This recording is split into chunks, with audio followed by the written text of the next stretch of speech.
Shut up and sit down.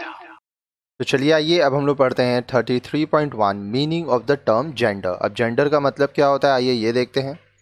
If you turn the pages of an English dictionary and look for the meaning of the word gender you will find it defined as being male और female.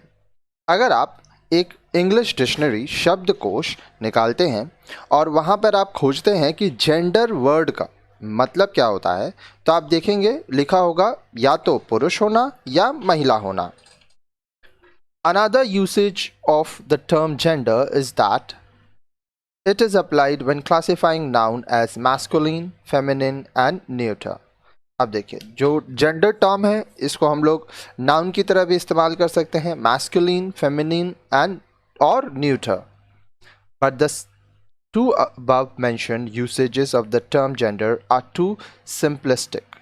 अब देखिए लेकिन ये जो दोनों ही है, चाहे आप बीइंग मेल और फीमेल बोले, चाहे मैस्कुलिन, फेमिनिन और न्यूट्रल बोले, तो ये बहुत ही सिंपल टर्म है।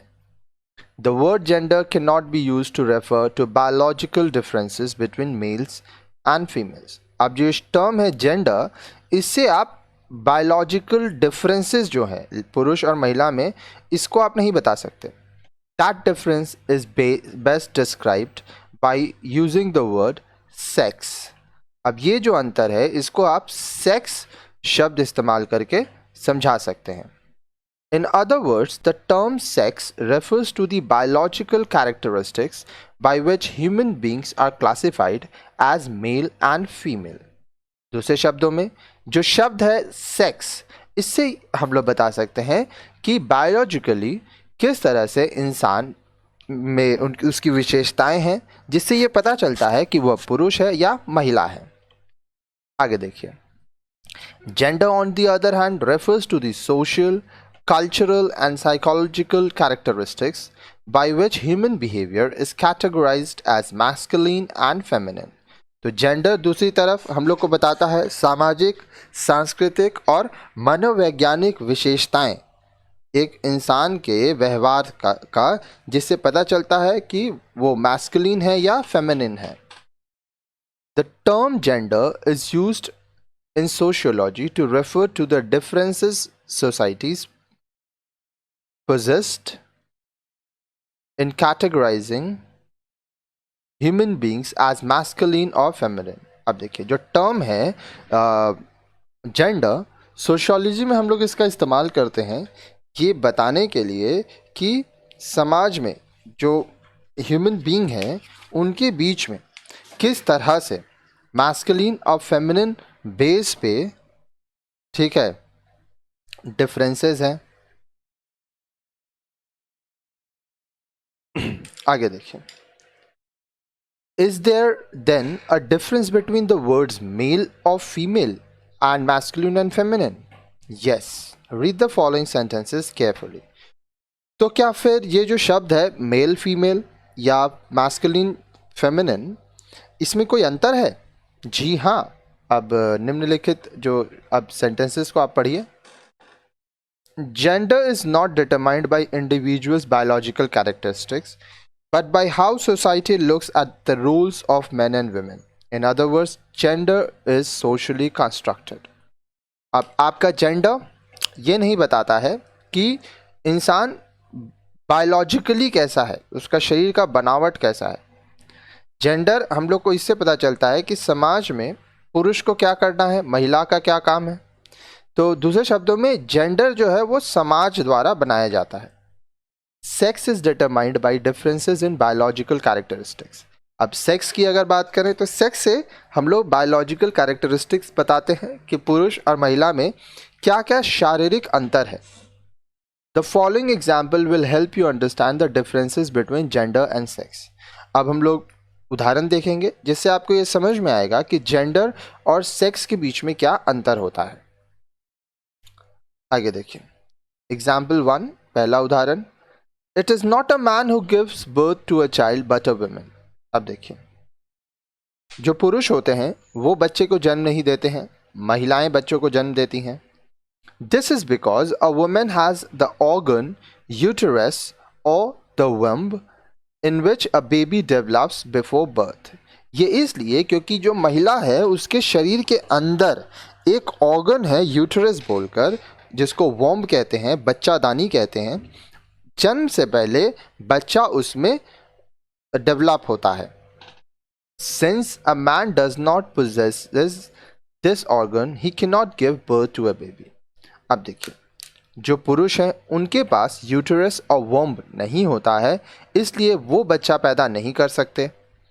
This act of a woman giving birth to a baby and a man not being able to do so, that can be explained by the differential biological characteristics which male and female possesses. This difference can be understood by using the word sex.